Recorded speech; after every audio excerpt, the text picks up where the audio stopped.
Assalomu alaykum hurmatli tomoshabinlar, kanalimizga xush kelibsiz. Rossiyada migrantlar uchun davlat boji bir necha barobarga qimmatlashadi. Ushbu videomizda shular haqida batafsil ma'lumot beramiz. Agar kanalimizda yangi bo'lsangiz, obuna bo'lib qo'yishni unutmang. Rossiyada migrantlar uchun davlat bojlari bir necha barobarga oshiriladi. Rossiya prezidenti Vladimir Putin migratsiya sohasidagi davlat bojlari miqdorini bir necha barobarga oshirishni nazarda tutuvchi qonunni imzoladi. Bu haqda TASS xabar berdi. Hujjatga ko'ra, Rossiya fuqaroligini olish yoki undan chiqish uchun to'lanadigan davlat boji 4200 rubl, ya'ni 638.400 so'mdan 50.000 rubl, 7.600.000 so'mgacha oshiriladi. Yashash guvohnomasini rasmiylashtirish boji esa 6.000 rubl, 912.000 so'mdan 30.000 rubl, 4.560.000 so'mgacha ko'tariladi.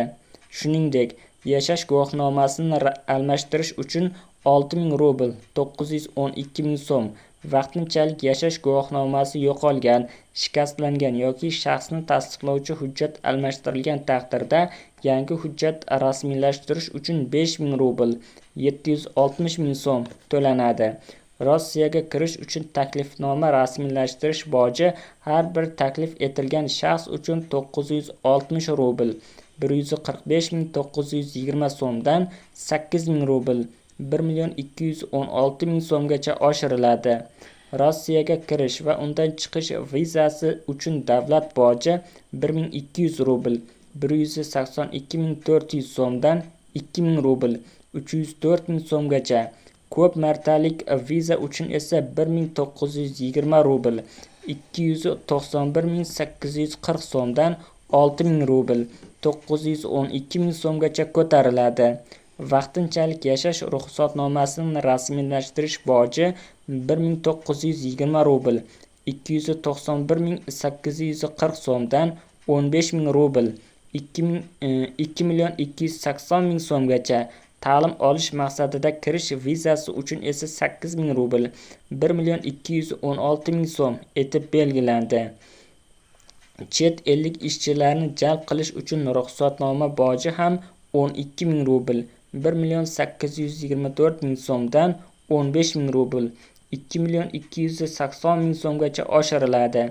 Qonunga muvofiq, Rossiya manfaatlariga xizmat qiluvchi xorijiy mutaxassislar, olimlar, madaniyat arboblari va boshqa toifadagi shaxslar hamda ularning oila a'zolari vaqtinchalik yashash ruxsatnomasi yoki yashash guvohnomasini rasmiylashtirish boji to'lashdan ozod etiladi.